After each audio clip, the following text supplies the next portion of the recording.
पाते हैं कि एक ओर तो स्थानीय व्यंजनों में कमी आई है, दूसरी ओर वे ही देसी विदेशी व्यंजन अपनाए जा रहे हैं जिन्हें बनाने पकाने में सुविधा हो। जटिल प्रक्रियाओं वाली चीज़ें तो कभी कभार व्यंजन पुस्तिकाओं के आधार पर तैयार की जाती हैं। अब शहरी जीवन में जो भागम भाग है उसे देखते हुए यह स्थिति स्वाभाविक लगती है। फिर कमर तोड़ महंगाई ने भी लोगों को कई चीज़ों से धीरे धीरे वंचित किया है।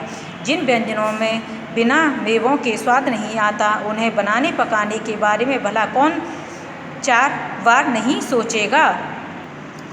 खान पान की जो एक मिश्रित संस्कृति बनी है, इसके अपने सकारात्मक पक्ष भी हैं। गृहिणियाँ और कामकाजी महिलाओं को अब जल्दी तैयार हो जाने वाले विविध व्यंजनों की विधियाँ उपलब्ध हैं। नई पीढ़ी को देश विदेश के व्यंजनों को जानने का सुयोग मिला है, भले ही किन्हीं कारणों से और कहीं किन्हीं खास रूपों में, क्योंकि यह भी एक सच्चाई है कि ये विविध व्यंजन इन्हें निखालिस रूप में उपलब्ध नहीं हैं। आज़ादी के बाद उद्योग धंधों, नौकरियों, तबादलों का जो एक नया विस्तार हुआ है, उसके कारण भी खान पान की चीज़ें किसी एक प्रदेश से दूसरे प्रदेश में पहुंची हैं। बड़े शहरों के मध्यवर्गीय स्कूलों में जब दोपहर के टिफ़िन के वक्त बच्चों के टिफ़िन डिब्बे खुलते हैं तो उनसे विभिन्न प्रदेशों के व्यंजनों की एक खुशबू उड़ती है। हम खान पान से भी एक दूसरे को जानते हैं। इस दृष्टि से देखें तो खान पान की नई संस्कृति में हमने राष्ट्रीय एकता के लिए नए बीज भी मिल सकते हैं।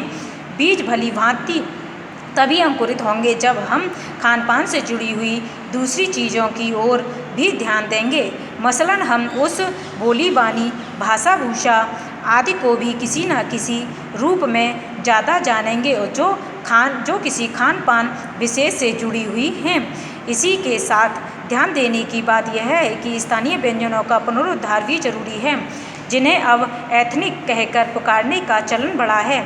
ऐसे स्थानीय व्यंजन केवल 5 सितारा होटलों के प्रचारार्थ नहीं छोड़ दिए जाने चाहिए। अब सितारा होटलों में वे कभी कभार मिलते रहे, पर घरों बाजारों से गायब हो जाएं तो यह एक दुर्भाग्य ही होगा। अच्छी तरह बनाई पकाई गई पूड़ियाँ, कचौड़ियाँ, जलेबियाँ भी अब हज़ारों से गायब हो रही हैं। मौसमी सब्जियों से भरे हुए समोसे भी अब कहाँ मिलते हैं। उत्तर भारत में उपलब्ध व्यंजनों की भी दुर्गति हो रही है। अचरज नहीं कि पहले उत्तर भारत में जो चीज़ें गली मोहल्लों की दुकानों में आम हुआ करती थी, उन्हें अब खास दुकानों में तलाशा जाता है। यह भी एक कड़वा सच है कि कई स्थानीय व्यंजनों को हमने तथाकथित आधुनिकता के चलते छोड़ दिया है और पश्चिम की नकल में बहुत सी ऐसी चीज़ें अपना ली हैं जो स्वास्थ्य और सरसता के मामले में हमारे अनुकूल नहीं हैं। यह भी रहा है कि खान पान की मिश्रित संस्कृति में हम कई बार चीज़ों का असली और अलग स्वाद नहीं ले पा रहे हैं। अक्सर प्रतिभोजों और पार्टियों में एक साथ ढेरों चीज़ें रख दी जाती हैं और उनका स्वाद गुड़मुड़ होता रहता है। खान पान की मिश्रित या विविध संस्कृति हमें कुछ चीज़ें चुनने का अवसर देती है।